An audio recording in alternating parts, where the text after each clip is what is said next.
कामदार हिंदुस्तानी reporter में आपका स्वागत है। गत शुक्रवार 13 जून से बॉम्बे हाईकोर्ट के जजेस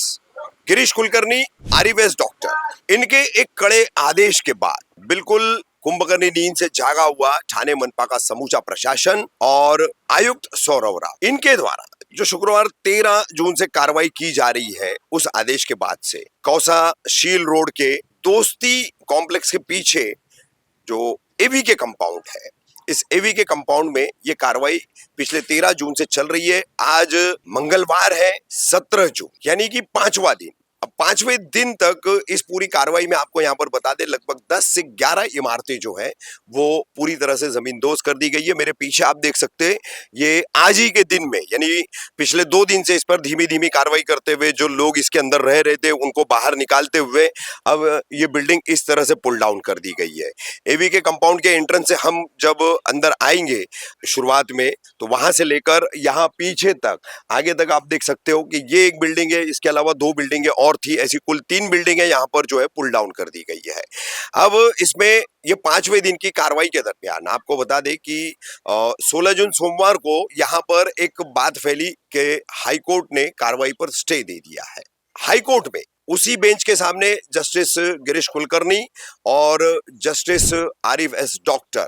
इनकी बेंच के सामने यहाँ के इमारत के कुछ फ्लैट धारक हैं, जो मालिक है, जिन्होंने मकान खरीदे, उन्होंने हाई कोर्ट को अप्रोच करके रिलीफ मांगी थी, कार्रवाई पर स्टे मांगा था। शुरुआत में जो है सुबह की हियरिंग में कल इस बेंच ने उन्हें सुनने से इनकार कर दिया और फिर दोबारा दोपहर के बाद, लंच के बाद जो है मेंशनिंग की गई, तो फिर हाईकोर्ट ने मौका दिया, सुनवाई की। मगर 2 बातें आपको यहाँ पर सबसे अहम इस पूरी कार्रवाई की, जो 17 बिल्डिंग की हाईकोर्ट के ऑर्डर्स की चल रही है, उसमें बताएंगे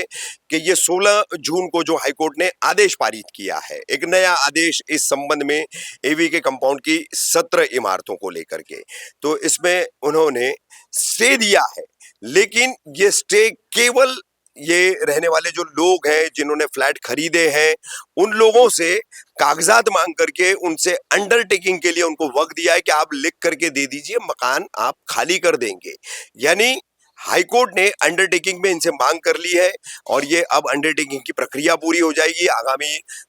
23-24 तारीख तक, 23 तारीख तक का शायद ये स्टे है, तब तक की कार्रवाई जो है, जिनमें निवासी लोग रह रहे हैं, ऐसी जो इमारतें हैं इन 17 इमारतों में से, तो उन इमारतों पर कार्रवाई तब तक पूरी तरह से नहीं की जाएगी। तो ये 16 जून को जो है हाईकोर्ट के उसी बेंच का आदेश था। और उसके बाद एक यहाँ के और फ्लैट खरीदने वाले हैं दानिश अली सिद्दीकी, जिन्होंने अपने वकीलों के जरिए सुप्रीम कोर्ट में जो है एक स्पेशल लीव पिटिशन फाइल किया था। इस एसएलपी के जरिए जो है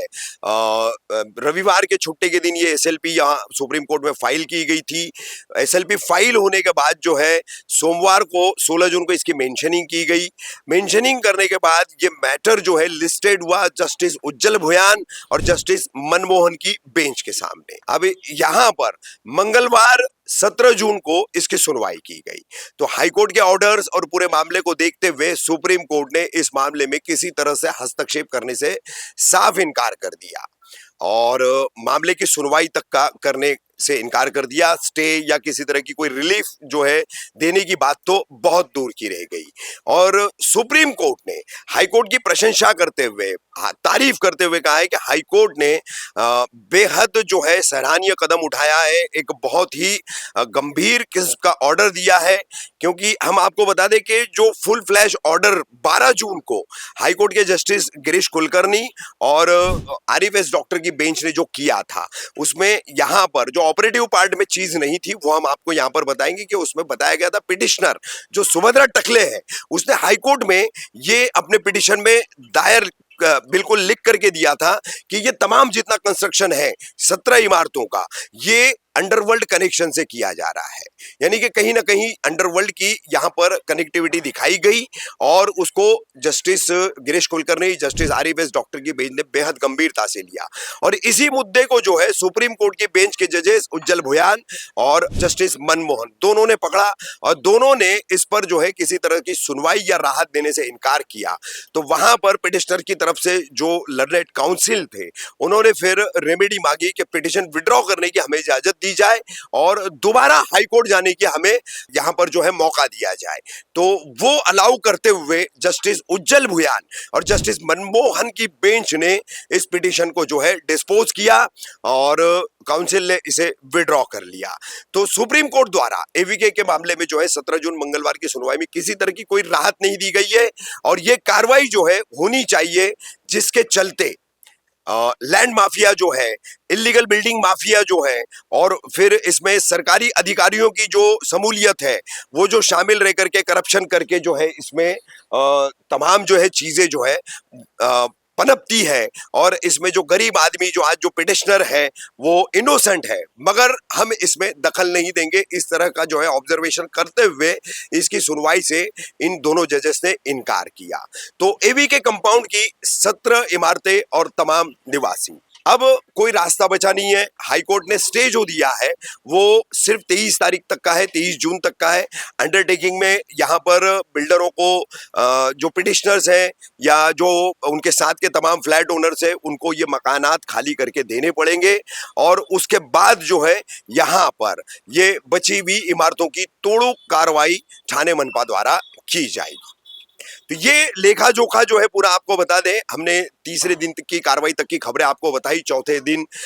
हमने इस पर कोई आपको खबर नहीं बताई। ये पांचवें दिन की जो खबर है जिसमें आपको बता दें कि थाने मनपा के आयुक्त सौरभ राव ने 12 जून को हाईकोर्ट के पहले आदेश के बाद यहाँ पर टीमें बना दी थी, एक आदेश पारित किया था और उस आदेश में आपको बता दें कि कोर्ट ने जो कहा है कि हम सिर्फ यहाँ की बात नहीं कर रहे, ग्रॉस इलीगैलिटीज जो थाने म्युनिसिपल कॉर्पोरेशन के कमिश्नर, उनके एडमिनिस्ट्रेशन और इलीगल एंक्रोचमेंट डेमोलिशन डिपार्टमेंट, ये तमाम अतिक्रमण निष्कासन विभाग, इसके तमाम अधिकारी जो इसमें शामिल है, वो तमाम के लिए जो आदेश हाईकोर्ट ने किए तो उसमें अब 6 सप्ताह में जुडिशियल ऑफिसर एक अलग रिपोर्ट पेश करेगा और थाने कमिश्नर ने इन तमाम अवैध इमारतों पर जो आज तक हो चुकी है, जो ओवरलुक्ड वाली बात कही गई है, अनदेखी वाली बात, तो उस पर कितनी कार्रवाई, तो उसमें फिर कमिश्नर ने टीमें बनाई है। मुख्यालय उपायुक्त जो शंकर पाटोले पिछले 3-4 दिन से यहाँ पर लगातार कार्रवाई पर नजर आ रहे हैं, उनसे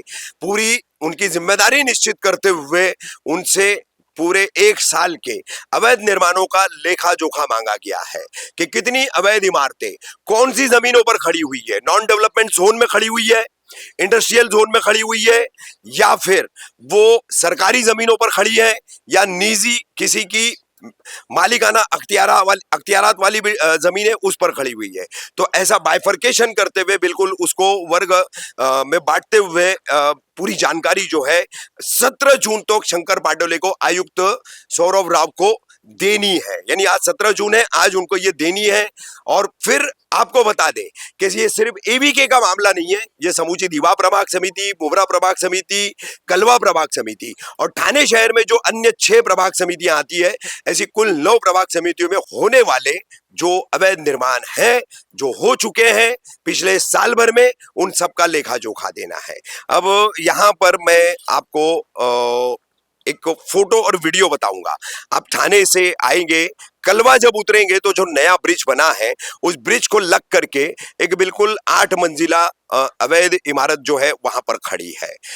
उसमें ताड़पत्री जो है लगी हुई थी एक लंबे टाइम तक। उस वक्त की भी कुछ तस्वीरें हमने उसकी खींची थी और आज की भी तस्वीरें, आज 17 जून की ये तस्वीर या वीडियो हम आपको बताएंगे। और देखिए कि मतलब अवैध निर्माण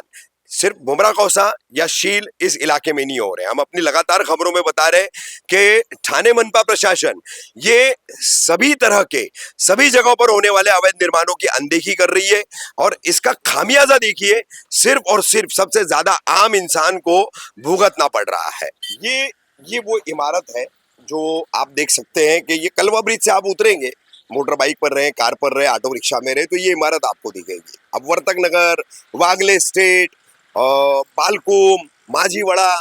कई ऐसे परिसर है, लगातार ऐसी बड़ी बड़ी इमारतें खड़ी हो रही है। ये इमारत, अब इनके लिए हम मनपा आयुक्त सौरभ राव से ये पूछना चाहेंगे कि क्या जस्टिस गिरीश कुलकर्णी की बेंच जो है अलग से कोई आदेश पारित करेगी, तब जाकर के आप इन पर कार्रवाई करेंगे, या जो आपने उपायुक्त शंकर पाटोले से जो लेखा जोखा मांगा है उसमें इसका रिकॉर्ड मिलने का इंतजार करेंगे। आम आदमी अपनी पसीने की गाढ़ी कमाई से जो है ये मकान खरीदता है। ठीक है, अवैध निर्माण है तो अवैध निर्माण के हिसाब से सरकार को फिर गरीब मकान खरीद सके ऐसी नीति बनानी चाहिए, ऐसी पॉलिसी मेकिंग उसको करनी चाहिए कि कम जगह में कम पैसों में गरीब मकान कैसे बना सके। अगर सरकार ये नीति नहीं बनाएगी तो ये दुनिया खत्म होने तक इलीगल बनने का सिलसिला रुकेगा नहीं। ये बीच में जैसे लकी कंपाउंड के हादसे के बाद कुछ साल तक बंद रहा और फिर शुरू हो गया। अब हाई कोर्ट सख्त हुआ है, प्रशासन की अपनी कुर्सियां बचाने की बात आ गई है, अपनी चमड़ी जो है मनपा आयुक्त से लेकर के अतिक्रमण विभाग के हर कर्मचारी और अधिकारी की बचाने की बात आ गई है। तो यहाँ पर जो है अब कार्रवाइयों का दौर चलेगा और निर्माण जो है रोके जाएंगे। लेकिन फिर समय करवट बदलेगा, वक्त बदलेगा, उसकी रफ्तार बदलेगी, अधिकारी बदलेंगे, नीतियां बदलेगी, फिर शुरू हो जाएगा। तो इसके लिए सरकार को चाहिए कि आप नीति बनाए गरीब आदमी के पक्ष में, आम आदमी के पक्ष में, कि वो किस तरह से कम पैसों